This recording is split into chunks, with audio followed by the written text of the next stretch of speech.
Most typical and viral জায়গায় আমরা সবাই যাই, বাট আমার কাজ খুঁজে খুঁজে ঢাকা শহরের হিডেন জেমগুলা তোমাদের সামনে তুলে ধরা। আমি অলওয়েজ ডিফারেন্ট জায়গায় ঘোরা, ডিফারেন্ট জায়গায় খাওয়া লাইক করি। সো সেই থেকেই কিন্তু আমার এই রেস্টুরেন্ট অ্যান্ড ফুড ব্লগের পরিকল্পনা। সো গাইস, ঠিক এমনই একটি হিডেন জেমে চলে আসছি, তোমাদের সামনে তুলে ধরবো আজকের ব্লগে।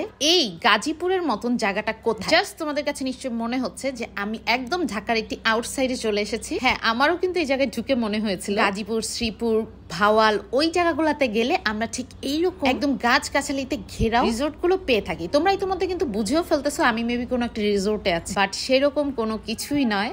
আজকে তোমাদেরকে নিয়ে আসছি আমাদের 300 ফিটে রিসোর্টের ফিল পেতে এই রেস্টুরেন্টটিতে। বৃষ্টির দিন চলছে, বৃষ্টির কোনো হাত পানি, সকাল সন্ধ্যা এই রোদ এই বৃষ্টি। সো আমরা ঠিক বৃষ্টির একটি দিন দেখেই কিন্তু বিকালবেলা চলে এসেছিলাম এই রেস্টুরেন্ট। এটা শুধু রেস্টুরেন্টই নয়, এটা ছোটখাটো একটি আউটডোর নেচারও বলতে পারো, যেখানে কিনা তোমরা এক সাইডে এরকম আউটডোরেই পেয়ে যাবে রেস্টুরেন্ট, এখনো যেটাতে কিনা এসির ব্যবস্থা হয়নি। সো আমার মনে হচ্ছে যে যখন অনেক গরম থাকবে, রোদ থাকবে, এই মজার ভাইবটা পাবো না, অনেক বেশি গরম লাগবে। সো গাইস, এটা লোকেশনটা হচ্ছে থেকে যেতে 300 ফিট পূর্বাচল হাইওয়ে দিয়ে বাম দিকে পূর্বাচল ক্লাব দিয়ে ফ্লাইওভারের নিচে ঠিক গোড়ার বাম দিকে এই ম্যাঙ্গো ক্যাফে অ্যান্ড রেস্টুরেন্ট। নাম এবং কাজে কিন্তু এই রেস্টুরেন্টটি একদম একই, কারণ এই যে গাছগুলো দেখতে পাচ্ছ সবগুলো হচ্ছে গিয়ে আম গাছ, মানে এটি একটি আম বাগান বলতে পারো। জাস্ট এই টাইপের একটা ফিল পাবে যে তোমরা আম বাগান দেখতে এসেছো। একই একঘেয়ে 300 ফিটের নতুন জায়গা খুঁজতে খুঁজতে এখানে চলে আসলে তোমাদের কাছে ডিফারেন্ট ফিল হতে বাধ্যই। কি বলো তোমরা? তো এখানে কিন্তু এই যে দোলনা দেখতে পাচ্ছ, যেটাতে কিনা রনক অনেক চিল করলো।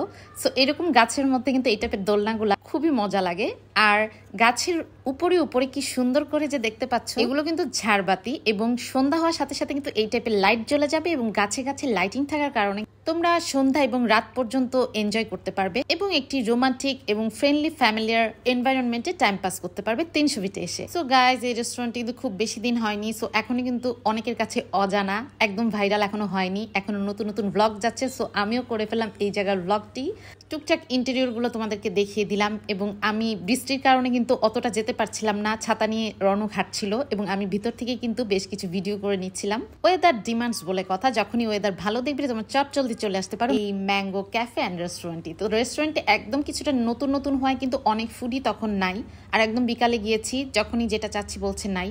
তো হচ্ছে বাই দ্য ওয়ে মেনুটি শেয়ার করে দিই। এখানে দেখলাম কাবাব, কারি, রুটি, অ্যাপিটাইজার, স্যুপ, পাস্তা, নুডলস, আর লোকাল ফুড ছিল তোমরা মাংস, রুটি, মাছ, খিচুড়ি, রাইস, এই টাইপের ফুডও পেয়ে যাবে। মানে হচ্ছে বিফ খিচুড়ি, হাঁসের মাংস, রুটি, এই টাইপের খাওয়ার জন্য কিন্তু তোমরা এই জায়গাটা চুজ করতে পারো। আর এখানে ছিল ড্রিঙ্কস, অ্যাপিটাইজার, সালাদ টাইপের সি ফুড কিছু আইটেম, সেট মেনুও পেয়ে যাবে এখানে। সো মেনুটি তোমাদের সাথে শেয়ার করে দেবে, এবং আমাদের পছন্দের ফুডও অর্ডার করে ফেলেছি। আর বসে বসে কিছুক্ষণ এই বাঁশঝাড়ের মতন জায়গা থেকে একটি ভিডিও নিচ্ছিলাম, কজ এই জায়গাটা এত ফটো ফ্রেন্ডলি, তোমরা যখন ছবি তুলবে, সুন্দর একটি আউটডোর প্লেসে শুট হবে, জাস্ট তোমরা শুট করতেও চলে আসতে পারো এই ক্যাফেটিতে।